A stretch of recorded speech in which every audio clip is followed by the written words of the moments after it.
Halo semuanya, balik lagi di channel Kasur Hitam. Nah, kali ini gue mau nyeritain sebuah anime misteri anak sekolahan lagi yang temanya detektif gitu. Jadi intinya plotnya tuh gini. Ada sebuah sekolah elit yang mana cara biar bisa masuk jadi murid SMA itu tuh harus dapat undangan dan gak sembarang orang bisa masuk. Hanya orang-orang jenius di bidangnya masing-masing yang bisa di-invite masuk sekolah ini. Tapi di angkatan yang sekarang ini beda. Murid barunya tuh malah disuruh battle royale, bertahan hidup di sekolah itu. Yaudah, kalau lu penasaran, sini gue ceritain anime dan dengan Ronpa, The Animation.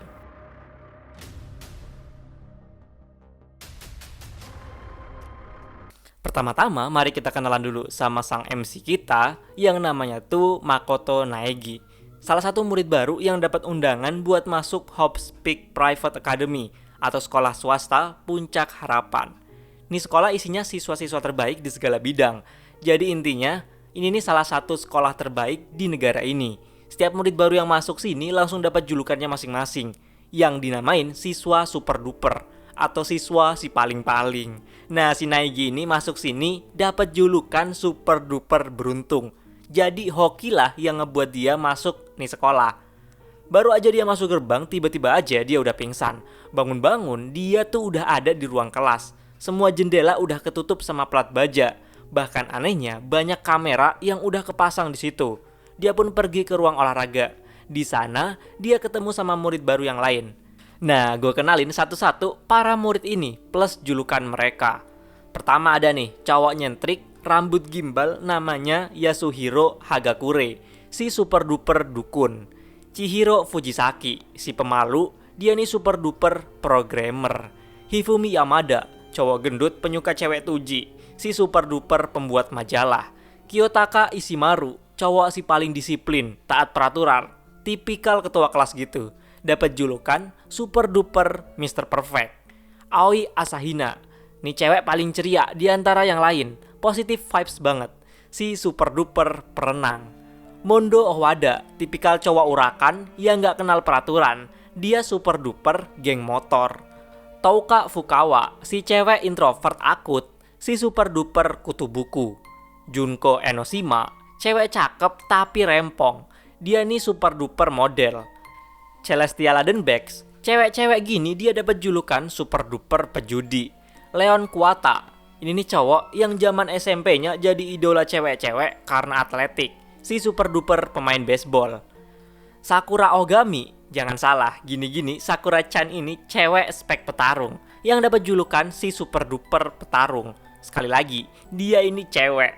Byakuya Togami, cowok yang sangat amat menjunjung tinggi harga dirinya, si super duper menurut keturunan. Sayaka Maizono, cewek idaman cowok-cowok ini nih, si super duper idol. Nah, dia nih dulu satu SMP sama Naegi.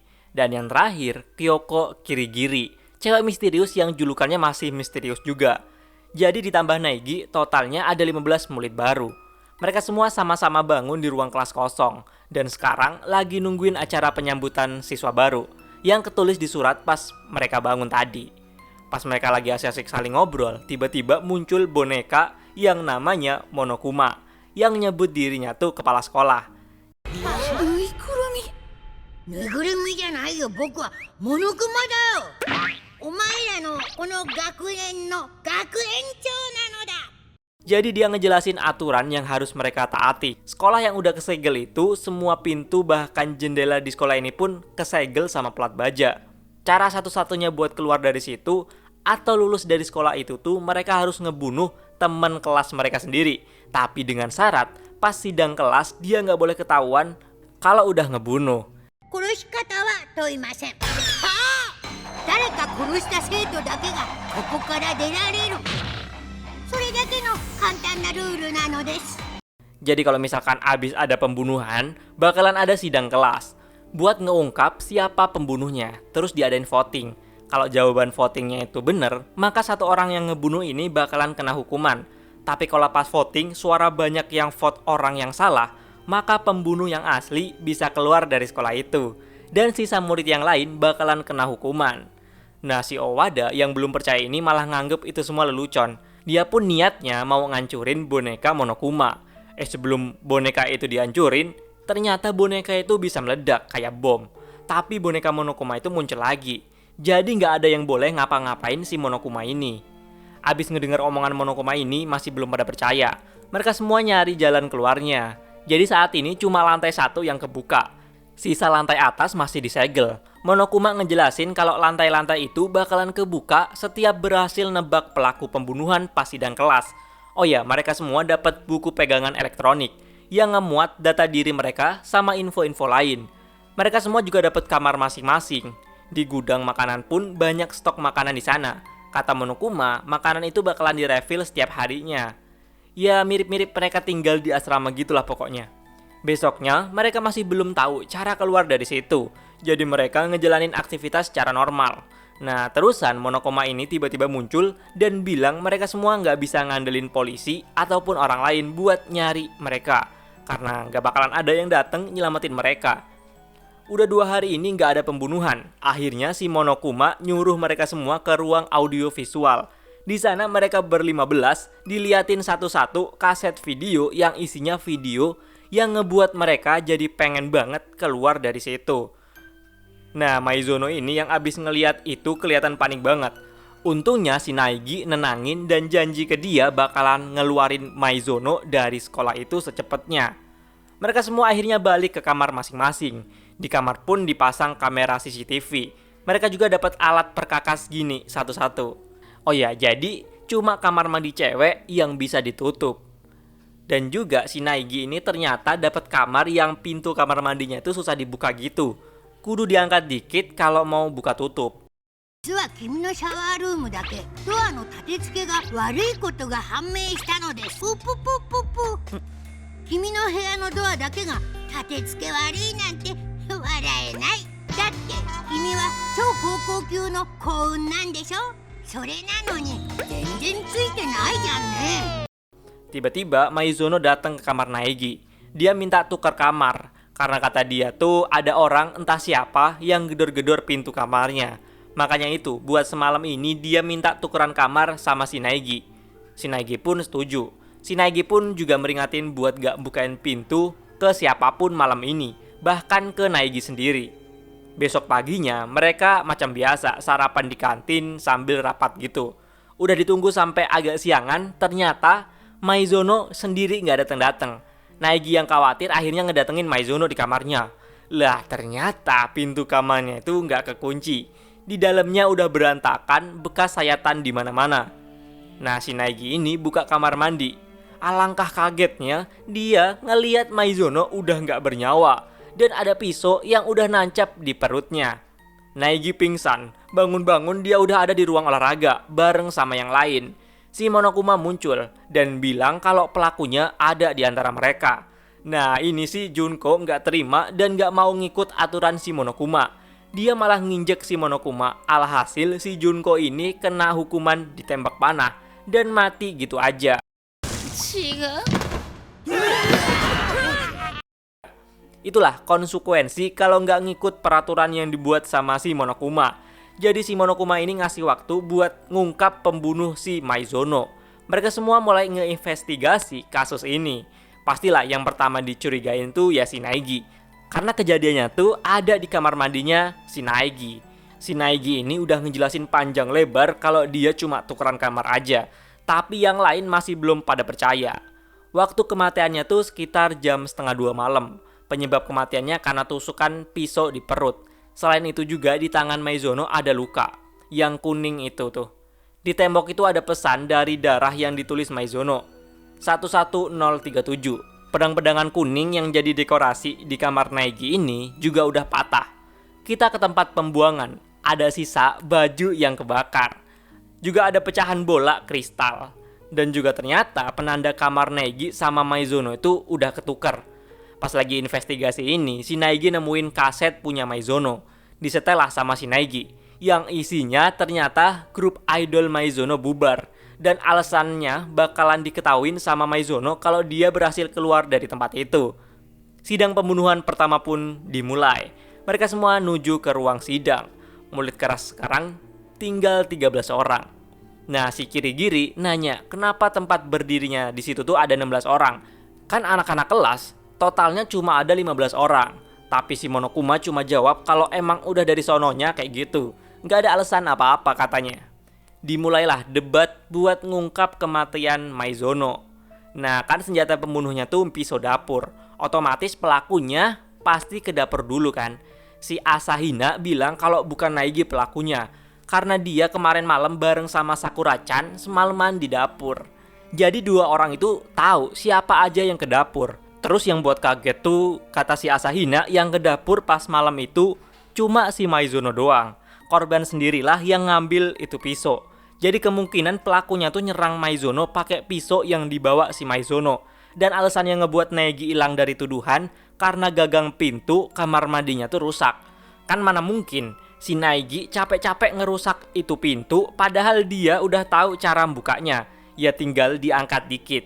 Nah pelakunya yang nggak tahu ini nganggep kalau pintu kamar mandinya tuh kekunci. Ngiranya itu emang beneran kamar Maizono. Gue ingetin sekali lagi, kalau kamar mandi di kamar cowok tuh nggak ada kuncinya. Nah mari kita ke penyelesaian kasus ini. Si Kirigiri ternyata nemuin pesan undangan yang dibuat sama Maizono. Ternyata Maizono lah yang ngundang orang lain buat ke kamarnya, yang sebenarnya kamarnya Naegi. Si Maizono juga lah orang yang udah nuker papan tanda kamar itu. Jadi emang sengaja Maizono ini ngundang si pelaku buat ngebunuh pelaku ini. Terusan alasan Maizono tukeran kamar biar yang dituduh ngebunuh tuh si Naegi. Jadi si Maizono itu bisa bebas dari sekolah itu. Niatnya sih gitu. Tapi eksekusinya lain. Malah dia yang dibunuh sama si pelaku ini. Nah dari sini Naegi keinget pesan kematian yang nomor tadi tuh. Ternyata kalau tulisan itu dibaca 180 derajat, jadi kebaca Leon. Kuwata Leon. Dia tuh super duper pemain baseball. Si Leon tentu nggak mau dituduh gitu aja. Terus buat ngesekak si Leon ini, Kirigiri banyak ngejelasin bukti lain. Terutama di ruang pembuangan, kan ditemuin bekas kain kebakar sama bola kristal. Yang ternyata tuh punya Hagakure, si super duper dukun. Jadi kan kalau malam, ruangan pembuangan itu tuh ketutup. Nah satu-satunya cara buat ngebakar barang bukti ya dilempar dari situ. Nah cara ngaktifin tungkunya itu ya pakai bola itu buat mencet saklarnya. Satu-satunya orang yang bisa ngelempar dan pas ngenain saklar ya cuma si Leon ini, si super duper pemain baseball. Dan apesnya kainnya nggak kebakar sempurna. でも焼却炉のスイッチにガラス玉をぶつけられるのは超高校級の野球選手の君だけなんだ。 Dan satu lagi bukti yang nggak bisa disangkal sama Leon, yaitu kan masing-masing murid dikasih kotak perkakas. Terusan gagang pintu di kamar mandi Naegi itu rusak. Nah pasti perkakas punyanya Leon bakalan ada bekas abis dipakai. Disitulah dia kicep dan ngaku kalau dialah pelakunya. Semua orang ngevoting Leon dan emang bener dialah pelakunya. Walaupun dia pas itu ngebela diri, tapi dia tetap dihukum dengan cara ditembakin bola baseball pakai mesin sampai dia nggak bernyawa. ましょうか。黒となるのは誰か。その答えは。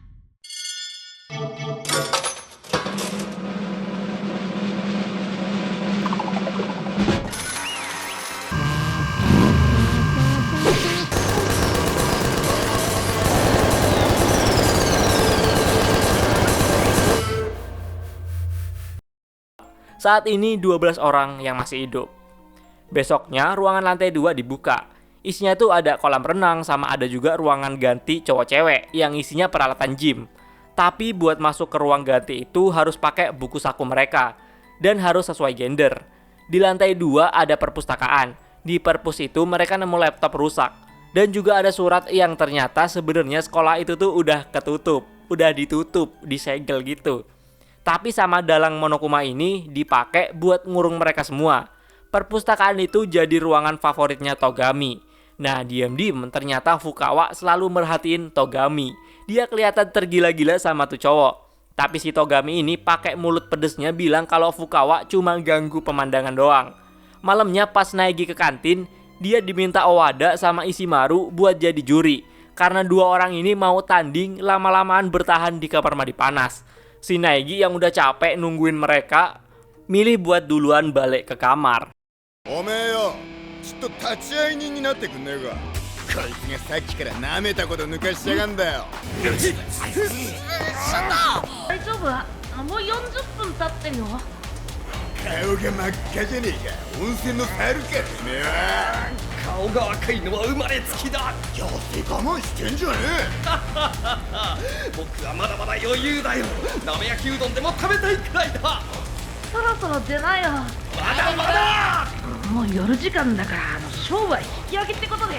勝負に引き分けなど存在。Besoknya, dua cowok yang kemarin kelihatan gak bisa akur, sekarang malah jadi sahabat akrab. Udah bestie banget mereka sekarang.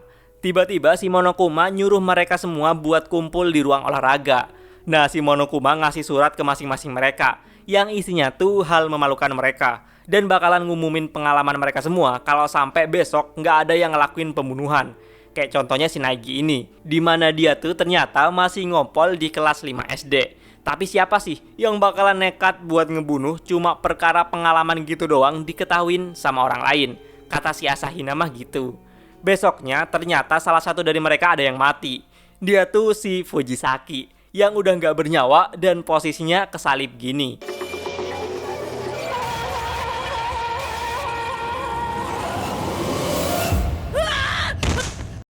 Di buku saku udah ada keterangan waktu kematian sekitar jam 2 pagi. Ditemuin mati di ruang ganti wanita, lantai 2. Penyebab kematiannya karena pukulan benda tumpul di kepala. Dan senjatanya tuh pakai barbel. Dia digantung pakai terminal dari perpus. Nah, buku saku punya Fujisaki juga ternyata hilang. Ada juga pesan kematian di sebelah mayat Fujisaki yang tulisannya demam mandi darah. Nah, si Togami ngeh kalau kondisinya tuh kayak korban-korban Genocider Show, si pembunuh berantai yang akhir-akhir ini meresahkan kota. Togami ngajakin Naegi ke perpus. Di sana ternyata ada info berkas tentang si Genocider Show, yang kalau abis bunuh bakalan buat tulisan demam mandi darah. Di situ juga ketulis kalau kemungkinan si Genocider Show punya kepribadian ganda dan korbannya tuh selalu cowok. Tiba-tiba Asahina datang dan bilang ada yang aneh sama si Fukawa. Dia ngurung diri di kamar dan cuma mau ngebukain pintu kalau Togami datang. Pas Togami di situ, Fukawa cuma bilang gini.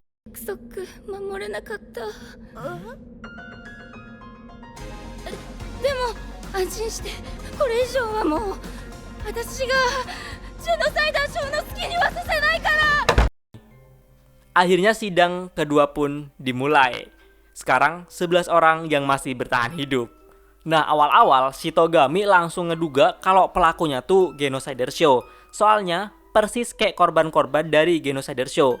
Ternyata si Genocider Show-nya tuh si Fukawa, seorang introvert yang bahkan ngelihat darah aja nggak berani. Di dalam dirinya lah ada kepribadian Genocider Show.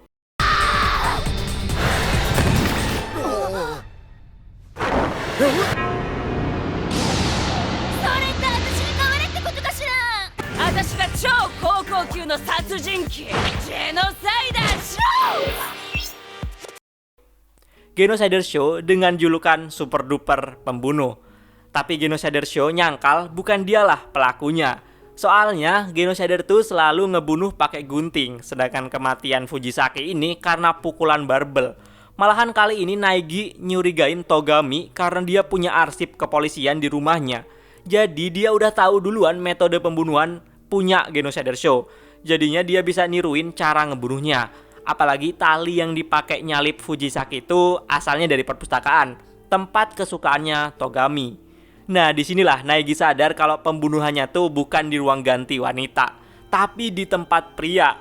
Karena harusnya di karpet ruang ganti wanita tuh ada bekas kopi protein yang gak sengaja dijatuhin sama Sakura.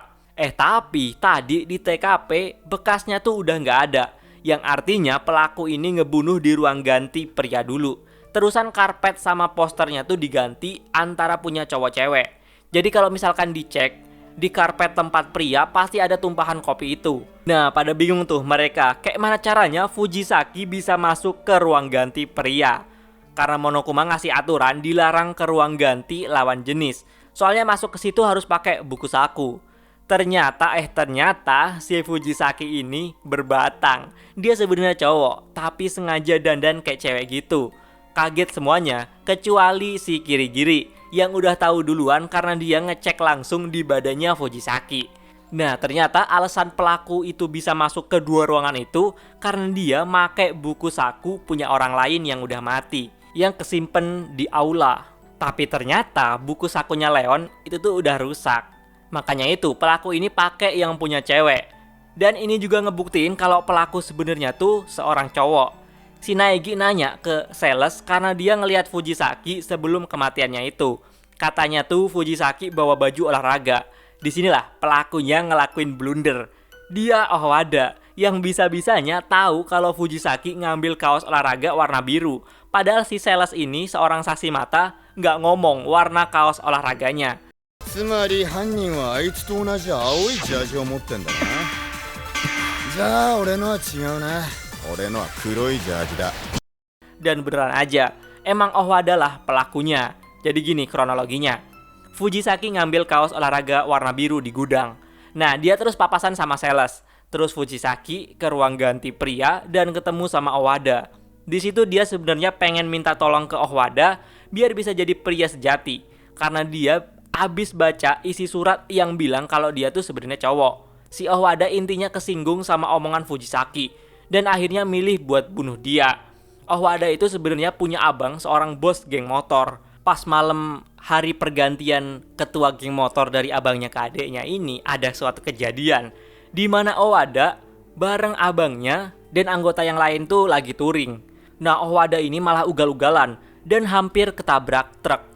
Dan abangnya malah berkorban buat nyelamatin adeknya. Jadi Owada itu iri sama Fujisaki, pengen berdamai sama masa lalunya atau pengen ngelawan kekurangannya, sedangkan si Owada ini tuh masih kejebak rasa bersalah.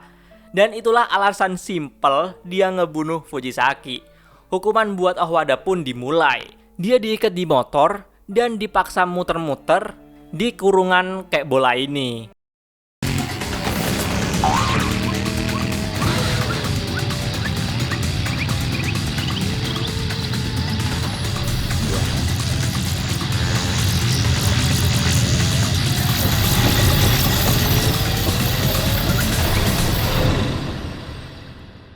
Disitulah si Owada pun meninggal. Nah, si bestinya atau sahabat si Owada, si Ishimaru itu nangis kejer ngeliat bronya mati di depan matanya.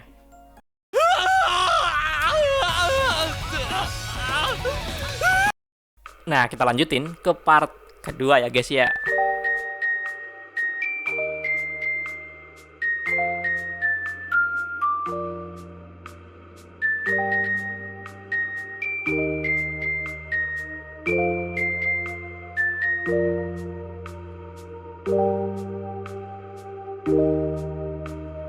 Thank you.